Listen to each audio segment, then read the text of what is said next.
Welcome to Best English Stories. Please don't forget to subscribe my channel for more interesting and beautiful stories. The Women in Black Coat. I was born into a rich and important family in Tyrone, Ireland. I was the younger of two daughters, and we were the only children. My sister was 6 years older than me. We didn't play much together when I was young, and I was only 12 years old when she got married. I remember the day of her wedding well. Many people came, all of them laughing, singing, and happy.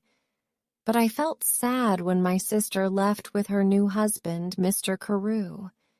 She was always very nice to me, nicer than my mother. And so I cried when she went away to her new home in Dublin. My mother and father didn't love me. They wanted son and were not interested in me. About a year after my sister got married, a letter arrived from Mr. Carew. He said that my sister was ill and that she wanted to come home to Tyrone and stay with us, to be with her family. I was sad that she was ill, but also very happy about her visit.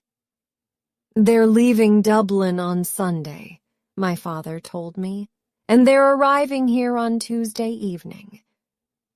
Tuesday came, and it was a very long day. Hour after hour came and went, and I listened all the time for my sister and her husband. Now the sky was dark and soon it was midnight, but I couldn't sleep. I listened and waited. Suddenly, at about 1 o'clock in the morning, I heard a noise far away. I ran out of my bedroom and down to the living room. "They're here! They're here!" I called to my father, and we quickly opened the front door to see better. We waited there for a few minutes, and we heard the noise again, somebody crying far away in the night. But we saw nothing. There were no lights and no people there. We went outside, waiting to say hello and to help my sister with her bags. But nobody was there. Nobody came. I looked at my father, and he looked at me. We didn't understand. "I know I heard a noise," he said. "Yes," I answered. "I heard it too, Father, but where are they?" We went back into the house without another word. We were suddenly afraid. The next day, a man arrived and told us that my sister was dead. On Sunday, she felt very ill. On Monday, she was worse, and on Tuesday, at about 1 o'clock in the morning, she died. At the same time that we were outside the house in the night waiting for her. I never forgot that night. For the next 2 years, I was very sad. You could say that I stopped living. I didn't want to do anything or speak to anyone. Mr. Carew soon married another young woman in Dublin, and I felt angry that he forgot my sister so quickly. I was now the only child of a rich and important family, so before I was 14 years old, men started to visit our home. They wanted to meet me and perhaps to marry me. But I didn't like any of these men, and I thought I was too young to be married. When I was 16, my mother took me to Dublin. "Dublin is a big city," she said. "We're going to meet richer and more interesting men than the ones back home in Tyrone. We can easily find you a good husband in Dublin."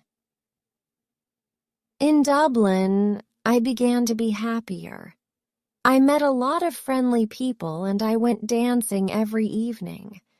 A lot of young men came to speak to me and asked me to dance. I liked talking to them. I started to live and laugh again, and I didn't think about my dead sister all the time. But my mother was not so happy. She wanted me to find a husband quickly. One night before I went to bed, she came into my room and said, "Do you know Lord Glenfallen?"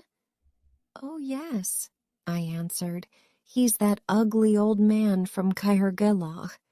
"He's not ugly, and he's not old, Fanny," my mother said quickly. "He's from a very rich and important family, too, and he wants to marry you. He loves you. Loves me. Wants to marry me. But he's making a mistake, Mother," I said. "I don't love him. I can't marry somebody I don't love." "Think about it, Fanny," my mother answered quietly. "He's a good man and he wants to marry you. You're a very lucky young woman." My mother left the room and I sat quietly for a long time. Lord Glenfallen was a nice, friendly man, I thought. I didn't love him, no, but I did like him.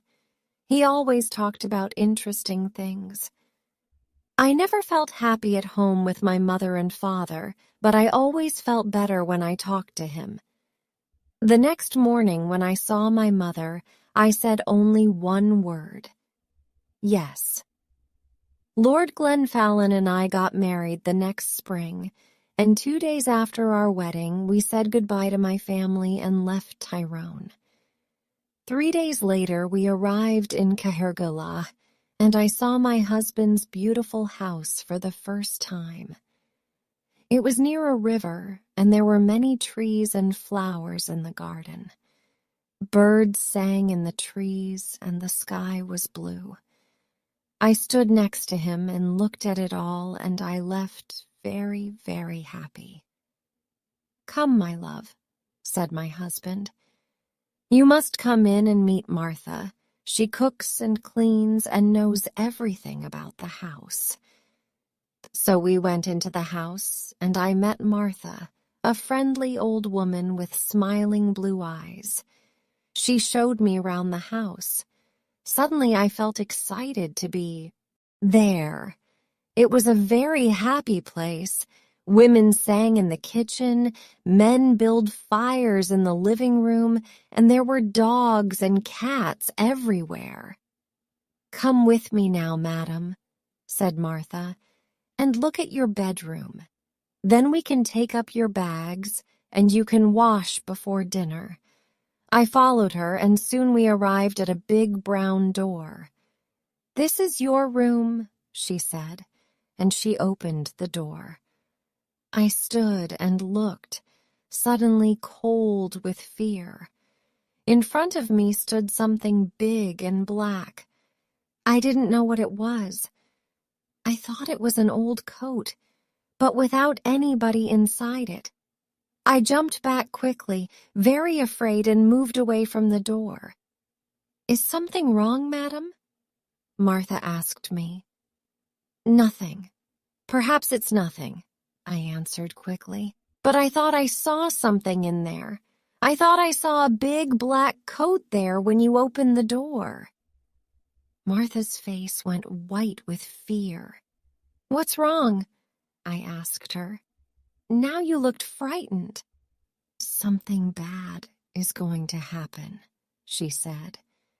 "When someone sees the black coat in this house, we know that something bad is going to happen soon to the Glenfallen family. I saw the black coat when I was a child, and the next morning, old Lord Glenfallen died. Something bad is going to happen now, madam. I know it." We went down to have dinner. I felt unhappy and afraid, but I didn't say anything to my husband about the black coat. I wanted to forget about it and be happy again. The next day, Lord Glenfallen and I went for a walk together to look round the house and gardens because I wanted to know my home better. "I like this house and all the people here," I said, "and I'm happy to be here with you. It's much better than Tyrone." My husband was very quiet for a long time. He walked with his head down, thinking. Then, suddenly, he turned to me, took my hand and said, "Fanny, listen to me. Listen carefully. There's something I must ask you. Please, only go into the rooms in the front of the house. Never go into the rooms at the back of the building or into the little garden by the back. Idor. Never. Do you understand me, Fanny? His face was white and unhappy. I understood his words, but I didn't understand why he was a suddenly different man. Here at Cahergillah, he never smiled or laughed anymore. Perhaps the back of the house was dangerous, I thought, but he didn't want to talk about it anymore. We went back to the house without speaking, and again I tried to forget his words and to be as happy as I was before. It was about a month later that I met the other woman for the first time. One day I wanted to go for a walk in the gardens. It was a beautiful day, and I ran up to my room after lunch to get my hat and coat. But when I opened the door of my room, there was a woman sitting near the fire. She was about 40 years old, and she wore a black coat. Her face was white, and when I looked closely, I saw that her eyes were white too. She was blind. "Madam," I said, "this is my room. There is a mistake." "Your room," she answered. "A mistake? No, I don't think so. I don't think there's a mistake. Where is Lord Glenfallen?" "Down in the living room," I said. "But who are you, and why are you here in my room?" "Tell Lord Glenfallen that I want him," was all she said. "I must tell you that I'm Lady Glenfallen, and I want you to leave my room now," I said. "Lady Glenfallen, you are not," she cried and hit my face very hard. I cried out for help, and soon Lord Glenfallen arrived. I ran out of the room as he ran in, and I waited outside to listen at the door. I did not hear every word, but I knew that Lord Glenfallen was very angry and Blind Woman was very unhappy. When he came out, I asked him, "Who is that woman, and why is she in my bedroom?" But my husband didn't answer me. Again his face was white with fear. His only words were, "Forget her." But I did not forget her, and every day it was more and more difficult to talk to my husband. He was always quiet now, always sad and afraid. He sat hours and looking into the fires with his unhappy eyes. But I didn't know why, and he didn't want to tell me. One morning after breakfast, Lord Glenfallen suddenly said, "I have the answer. We must go away to another country, to France or Spain, perhaps. What do you think, Fanny?" He didn't wait for my answer, but left the room very quickly. I sat and thought for a long time. Why must we leave Cahergillah? I didn't understand, and I didn't want to go too far away from my mother and father in Tyrone. They were old now, and my father was sometimes ill. They didn't love me very much, but I wanted to be near them. I thought about it all day, and I didn't know what to say to my husband when he arrived back in the evening and came in to dinner. I said nothing. After dinner, I was very tired, and I went up to my bedroom early. I wanted to have a good night's sleep and think about it all again the next day. I closed my eyes and went to sleep. But I did not sleep well because I dreamed of the black coat. Suddenly, I woke up. Everything was dark and very quiet, but somebody was at the end of my bed. There was a hand with a light, and behind the light was the blind woman. She had a knife in her other hand. I tried to get out of bed and run to the door, but she stopped me. "If you want to live, don't move," she said. "Tell me one thing. Did Lord Glenfallen marry you?" Yes, he did, I answered. He married me in front of 100 people. Well, that's sad, she said, because I don't think he told you that he had a wife. Me. I am his wife, not you, young woman. You must leave this house tomorrow, because if you stay in here, you see this knife? I am going to kill you with it. Then she left room without a sound. I didn't sleep again that night. When morning came, I told my husband everything. Who is the blind woman? I asked him. She told me last night that she is your wife, that I'm not your wife. Did you go into the rooms at the back of the house? Asked my husband angrily. I told you that you must never go there. But I didn't, I answered. I was in my bed all night. She came to me. Please tell me what is happening. My husband's face was white again now, and he didn't speak for a long time. Then he said, No, she is not my wife. You are. Don't listen to her. She doesn't know what is saying. And he left the room. I ran to find Martha. I didn't like this house anymore. My husband was a difficult man, and I didn't understand him. Who was the blind woman? I wanted to know everything. Don't cry, madam, said Martha when I found her. Sit down and listen to me. What I am going to tell you is not very nice.